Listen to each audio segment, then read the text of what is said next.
Hello, I'm Ty Mason of the diabetescouncil.com, researcher, writer, and I have type 2 diabetes.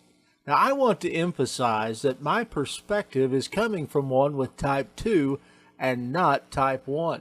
Our channel is primarily for those with prediabetes and type 2.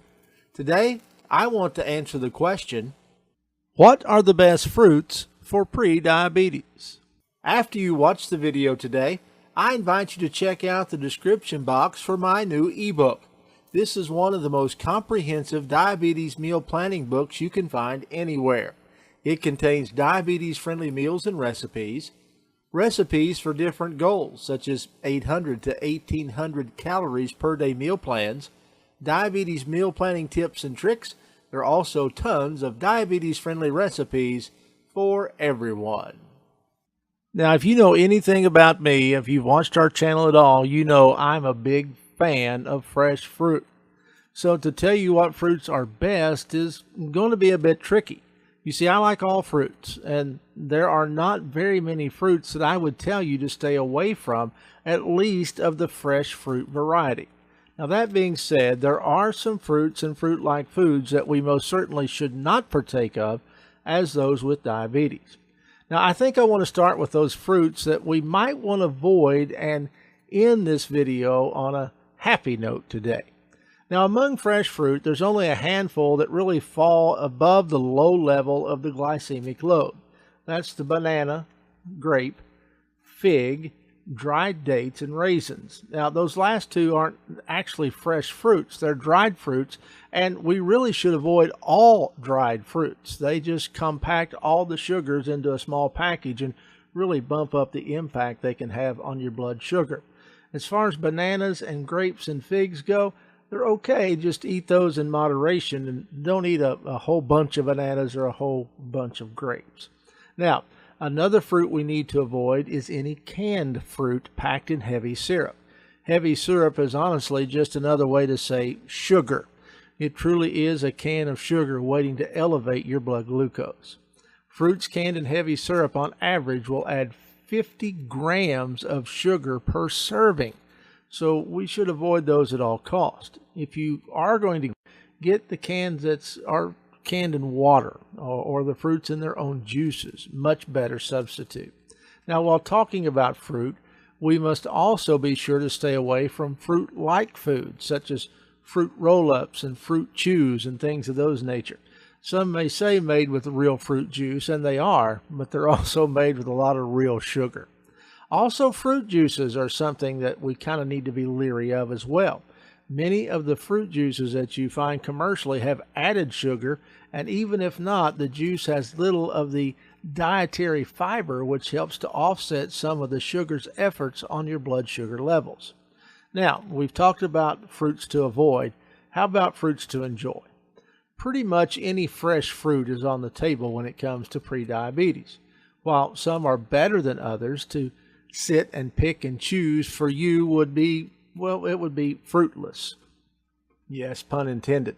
Now, when thinking about the best fruits to eat, pick those that you like. I think choosing fruits that have edible skin is always good because of the dietary fiber found within them.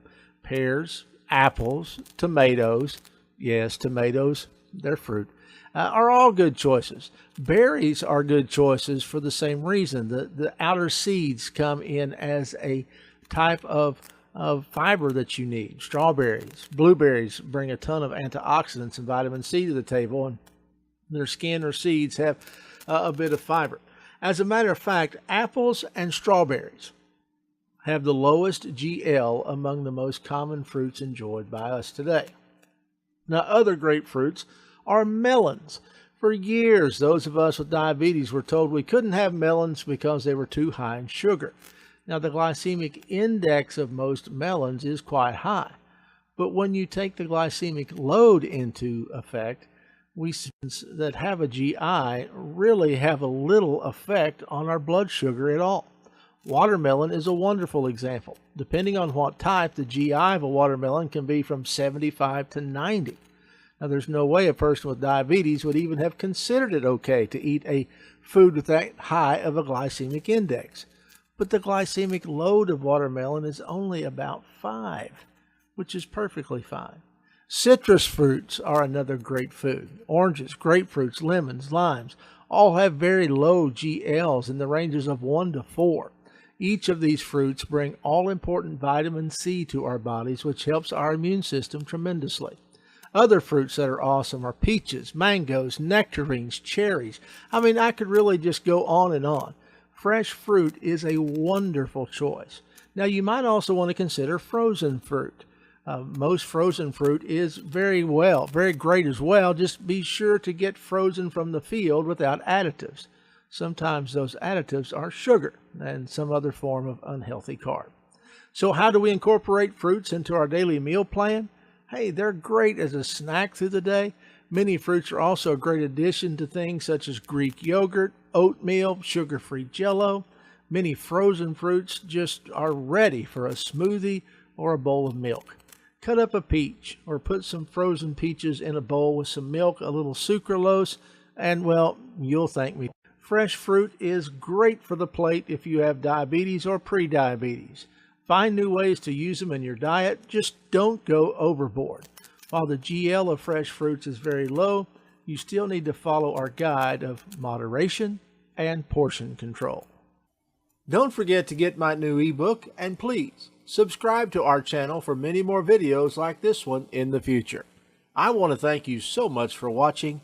I'm Ty Mason.